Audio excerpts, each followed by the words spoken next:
اگرچہ بھٹکے ہوئے ہیں لیکن کبھی بھولی ہوئی منزل بھی یاد آتی ہے راہی کو، اور بھٹکے ہوئے آہو کو پھر سوئے حرم لے چل۔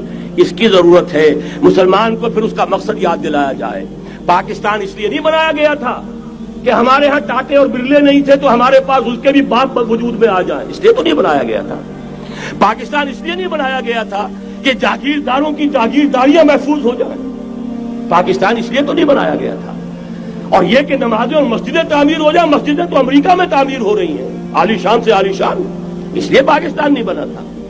آج بھی مسلمان، میں معذرت سے عرض کر رہا ہوں مولانا سے، آج بھی بھارتی مسلمان کی ایوریج نمازی ہونے کے اعتبار سے پاکستانی مسلمان سے کہیں بہتر۔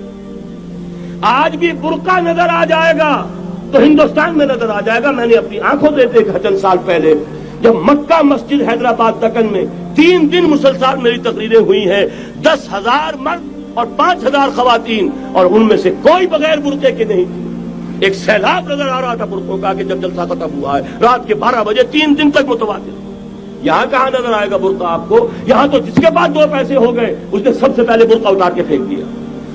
معلوم اچھی طرح سمجھ لیجئے یہ چیزیں تو وہاں زیادہ ہیں یہاں کی نسبت۔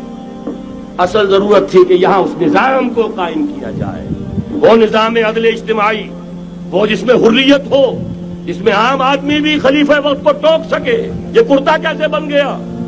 ایک خاتون بھی کھڑی ہو کر دامن پکڑ لے، عمر تمہیں کیا حق ہے کہ ہمارے مہر کے اوپر پابندی لگا رہے ہو، جبکہ اللہ نے نہیں لگائی۔ اللہ قرآن میں قنطارہ کا لفظ استعمال کر رہا ہے۔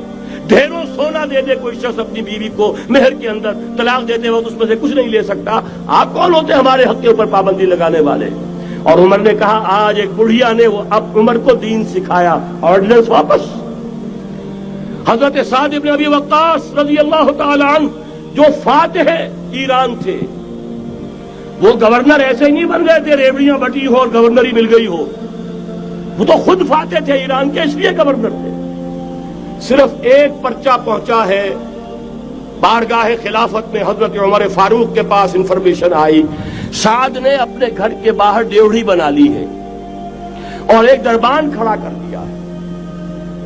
حضرت بلال کو بھیجا ہے رقعہ دے کر، اور یہ حکم تھا کہ بلال پہلے تو جاتے ہی ڈیوڑی میں آگ لگا دینا، پھر یہ رقعہ دینا میرا۔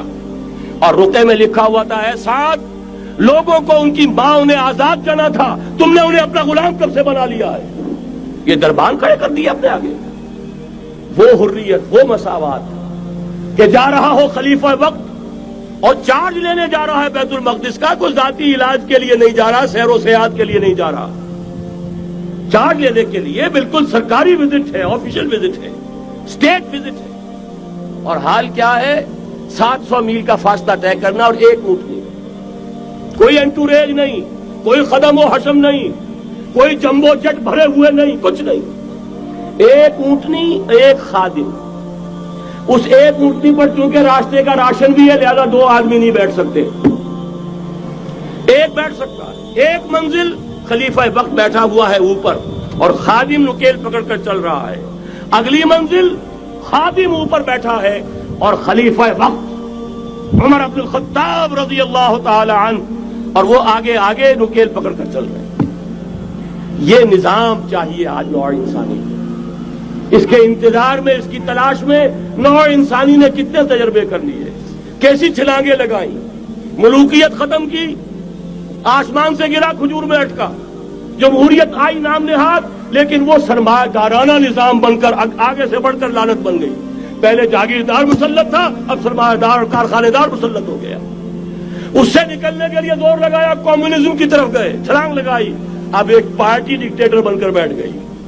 انسان رست از یک بنتا افتاد در بندے دیگر، ایک چیز سے غلامی سے نجات پاتا ہے دوسری میں پھنس جاتا ہے۔ اور کیوں؟ کہ وہ نظام عدل اجتماعی جو محمد عربی کو دے کر بھیجا گیا تھا، اس کے کسٹوڈین سوئے ہوئے، اس کے کسٹوڈین کو اندازہ ہی نہیں۔ یہ نسخہ تو ہمارے پاس تھا، ہمیں عمل کرنا تھا اور دنیا کے سامنے پیش کرنا تھا۔ پاکستان بنایا اس لیے گیا تھا کہ ہم اس کا ایک نمونہ دنیا کے سامنے پیش کریں گے۔ قائد اعظم نے فرمایا تھا کہ ہم یہ چاہتے ہیں کہ پاکستان کی صورت میں عہد حاضر میں اسلام کے اصول حریت و اخوت و مساوات کا ایک نمونہ قائم کر کے دکھائیں۔ کہاں ہے وہ؟ بھٹک گئے، سو گئے۔ وَلَنُذِيقَنَّهُم مِّنَ الْعَذَابِ الْأَدْنَىٰ دُونَ الْعَذَابِ الْأَكْبَرِ، بڑے عذاب سے پہلے چھوٹا عذاب کا مزہ چکھائیں گے. لَعَلَّهُمْ يَرْجِعُونَ، شاید کہ لوٹ آئیں.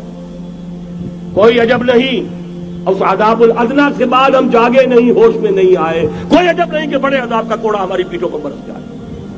لیکن مجھے یہ یقین ہے، نوٹ کر لیجئے، اگر یہ دوسرا امکان ہو گیا، خدا نہ خواستہ اللہ کے عذاب کا کوڑا ہماری پیٹھ پر برسا، مجھے یقین ہے اللہ ہندوؤں کو مسلمان بننے کی توفیق دے گا. لیکن اسلام کا بول بالا اسی خطے سے ہوگا. تاریخ میں یہ ہو چکا ہے آیا فتنہ تاتار کے افسانے سے، پاسباں مل گئے کعبے کو صنم خانے سے. تاتاریوں کے ہاتھوں کروڑوں مسلمان قتل ہوئے، لیکن اسلام نے تاتاریوں کو فتح کر لیا، اور پھر اسلام کا مسلمانوں کا دوسرا دور عروج انہی تاتاریوں کی مختلف شاخوں کے تحت ہوا. وہ تاتاری ہی تو تھے، وہ سارے ہورس، ٹرکش ہورس، ترکان تیموری، ترکان صفوی، ترکان سلجوقی، ترکان عثمانی، وہی تو سٹاک تو وہی ہے آیا فتنہ تاتار کے افسانے سے، پاسباں مل گئے کعبے کو صنم خانے سے. اس لیے کہ حضور نے فرمایا مشرق سے ہوگا، جہاں سے فوجیں چلیں گی. تو کوئی عجب نہیں. بہرحال یہ دو امکانات ہیں، لیکن اس کا فیصلہ تیرے ہاتھوں میں ہے، دل یا بدن. سیدھی بات.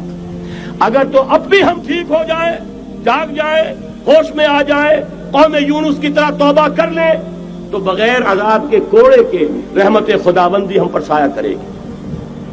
اگر ہم نہ جاگے تو وہ عذاب کا کوڑا آئے گا. یہ نہیں میں کہہ سکتا ان ادری قریب بعید ما توعدون، یہ میں نہیں کہہ سکتا، یقین کے ساتھ جانتا ہوں کہ آئے گا.